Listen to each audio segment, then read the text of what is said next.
Instead of standing up for Israel, calling out the barbarism of Hamas, Australia voted with all the other weak nations at the United Nations, calling for an immediate ceasefire. In other words, handing Hamas a victory.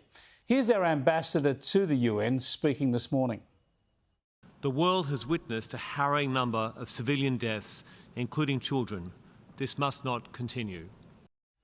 Let's bring in Colin Rubinstein, Executive Director of the Australia, Israel and Jewish Affairs Council. Good to talk to you again, Colin.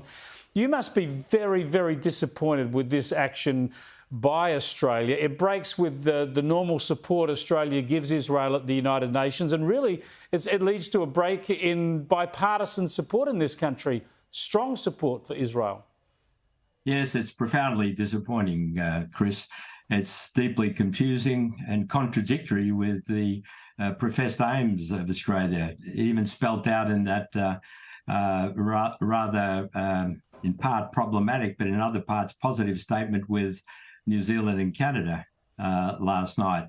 That Hamas should be disarmed. It should stop using Gaza civilians as human shields, and so on. I'll come to that statement in a moment, but with the UN resolution, there was an amendment put up that would have condemned the October the 7th atrocity that started this war, and that amendment was defeated. Surely that was the clearest signal ever to Australia. How can you vote for this resolution if that amendment can't be included?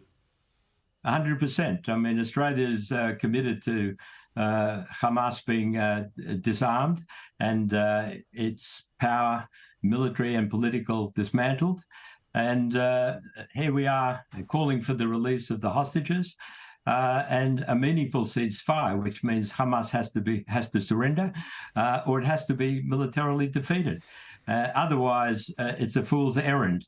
And all we're doing in voting for this resolution is compounding the problem, ensuring continuing violence from Hamas. It's a victory for Hamas. It survives to fight another day as it will, to pursue its barbaric goals of not only destroying Israel, but killing Jews, as we know. And of course, it puts pay to any prospect of moving towards some sort of resolution towards a two-state outcome.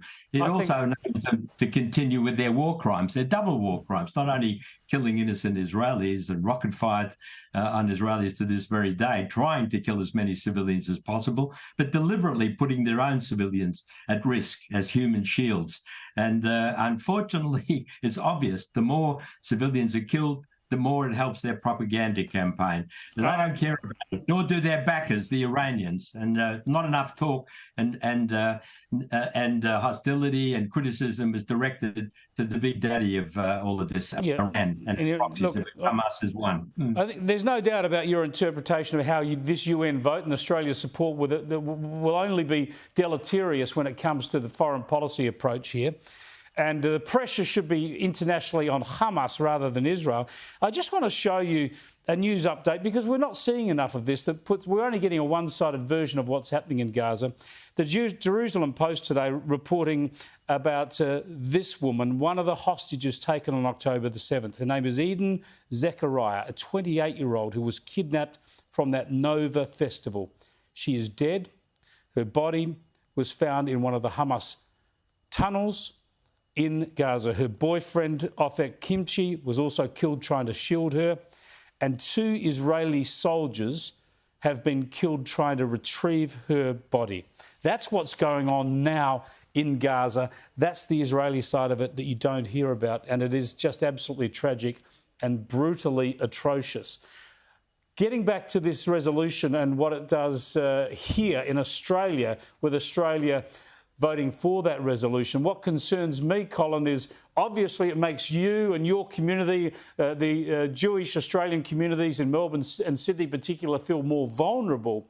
But won't this embolden the extreme protesters we've seen who have been chanting death to the Jews and have been intimidating Jewish communities? They're going to feel emboldened by this because the government's kind of giving some legitimacy to their protests.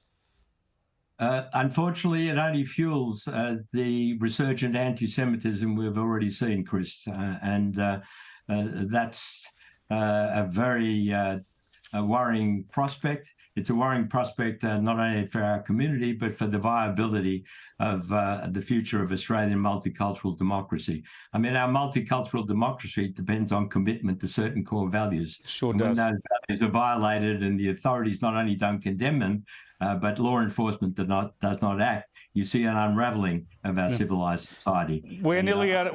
It's a serious concern for all of us. It certainly is, Colin. We're nearly out of time, but I do just want to get back to get a final comment from you on that joint statement between Australia, New Zealand and Canada. And the quote that you alluded to, I've got it here. It says, "We want to see this pause resumed and support urgent international efforts towards a sustainable ceasefire. This cannot be one-sided. Hamas must release all hostages, stop using Palestinian civilians as human shields." Now, that sentiment is right, but that should be at the very top of the agenda. That should be the starting point. This is like 6 paragraphs into that statement. What would your message be on behalf of the Australian Jewish community to Prime Minister Anthony Albanese right now on this issue? To revisit this issue, the only way forward for safety and security, not only for Israel, but for Gazan civilians who have been cruelly abused by this tyrannical, barbaric Hamas leadership, is to stick with Israel to make sure that Hamas is unraveled, so that those conditions that you rightly pointed out to yesterday actually met. So we have a future of moving forward, not only for safety and security and peace for Israel, but also a prospect for a new Palestinian leadership to emerge to pursue the interests of the Palestinian people in Gaza and the West Bank as well, for that matter. Well said, Colin. Thanks for joining us. Thanks for having me, Chris. Colin Rubenstein there from AJAC.